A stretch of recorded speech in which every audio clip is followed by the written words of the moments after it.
relationship is a relationship without if God is not involved in it. Hey guys, what's going on everybody? I know it's been a minute since you saw this face. Welcome back to my channel, and if you're new here, welcome. Thank you for stopping by or clicking on this video, and I hope you stay. And for the returning faithful subscribers, welcome. I appreciate you all. So thank you so much for following my journey so far. If you haven't seen my previous videos, I'm sorry about the noise. This is not a good time to film, but like we move regardless. So yeah, I know you haven't heard from me in a while. It's been a minute, and you know we'll talk about that in another video. So with all of that said, let's get right into it. So today we'll be talking about relationships. I know what you're thinking. She has come again with relationship. It seems that's all she talks about. But listen, we all have in our lives. You have relationships with your family. You have relationships with people, man, woman. You have friends, relationship with friends and all of that. So it could be extended, it could be near, relationships still there. So for me, I've never really emphasized on man-woman relationship because I know little about it. But with all of that said, let's get right into it. So today, like I would have stated, we'll be talking about expectations in relationships. So I'm going to let you know this. I believe that the reason why a lot of relationships fail is because they do not talk about their expectations. Everybody is minding their own business in their relationships. How do you expect your partner or the person you're in, this relationship with to know your expectations of them? And then when you don't communicate these expectations and they fail you or something happens, you tend to be upset, you get disappointed or whatever the case may be, and you fall out or something will happen. The point I'm trying to make is that I believe it's very important to communicate your expectations. Talk about what is non-negotiable in your relationships, non-negotiable in your relationships with this person, and also talk about your needs. What are your needs? And in your relationship with this person. When I talk about non-negotiability, the things that are, forgive me, when I talk about the things that are non-negotiable, I mean there are for some persons there are things that for some persons, the things that are non-negotiable in their relationships are respect. For some other persons, it could be their personal stuff. Like whatever I tell you, don't go tell another person. It's just between us. Don't even tell it to your pastor. It's just between us. For some persons, it's time. If we have a date, like if we are supposed to go on a date, make sure that you make it, or if you can't, tell me a day before. For some persons, there are certain things that are non-negotiable. So I believe that you should be able to communicate with this person so that they know the boundaries they're supposed to cross and the boundaries they should not cross. And I'm saying this because I've had relationships, like I would have mentioned in my previous relationship goals videos, that there are, in my previous relationships, Honeyboo, I made a lot of mistakes. I mean, I'm talking about friendships in general, like the friends I would have had or whatever.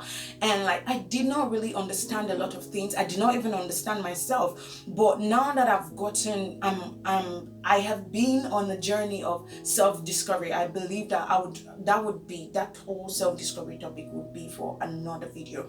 But all I'm trying to communicate is that these times, if I knew these things that I know now, if I was able to apply them, because let me tell you, it's one thing to know and it's one thing to apply what you know. It's actually wisdom to apply what you know. But if you don't apply what you know, that thing you know is useless. So now that I know what I know, I intentionally, that is where it comes to it, I intentionally apply these things that I know in my now relationships, especially when I know that your energy matches my own, especially when I know that your intentions for my relationship with you we are on the same wavelength. So there is no force, there is no friction. Even when there are frictions, we sit down and communicate and tell ourselves, okay, these are the things, this is where you went wrong, or this is where, and we apologize and we move on. I believe that if we approach relationships like this,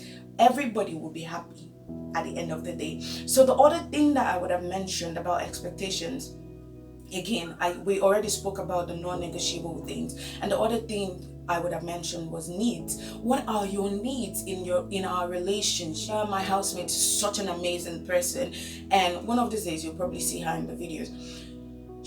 We sit down every other day and communicate, because I believe that, and that is what has made our bond and our relationship stronger. And like I would have said, that when you sit down to communicate these things, it makes your relationship with this person easier, and what the boundaries not to cross and the things to meet. Do you get? You're not just walking, because this person has this idea in their head that you don't just leave. You know what I'm trying to say? You don't just leave. You know that you're not walking on eggshells, or you don't just, because I think that when you are just, taking the relationship as it comes, you would not value it.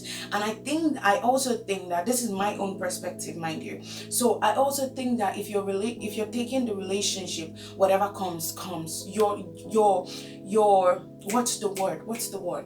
Your intentions with that, you'll not be intentional with that relationship. So, excuse me. In order for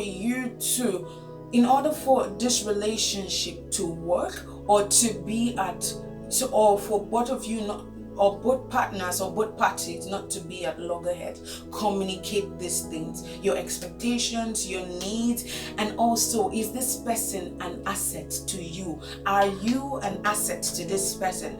If you are not, I don't see a reason why you are still in this relationship with this person, because I believe that at the end of the day, you guys will just be a chaotic mess. And the other thing is that in your relationship, what are you learning? What are you learning from this person? That's where intentions come again. What are you learning from that person? Is it from a place of love or envy, or you're trying to compete with this person? It has to be, even if it's a competition, even if you're going to compete, it should be a healthy one. And the last thing that I would speak about is accountability. So, how accountable are you? Is this person that you are in a relationship with, like for example, my housemate, how do we communicate our how are we accountable for each other? There are things that I'm like, oh, you said you were not going to do this, why are you doing it? Do you understand? Or, oh, you're supposed to be here at this time, you need to, we are accountable for each other. No relationship is a relationship if God is not involved in it. God has to be the center of your relationship. It doesn't matter what relationship it is. A relationship with God is of a vital one. Everyone has to be in a relationship with God first, and then only then would you be able to value your relationship with others. So with all of that said, I hope that all of this would have communicated to you in one way or the other.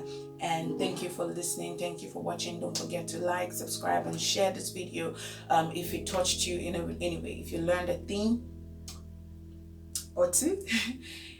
So thank you, and God bless you. See you next time.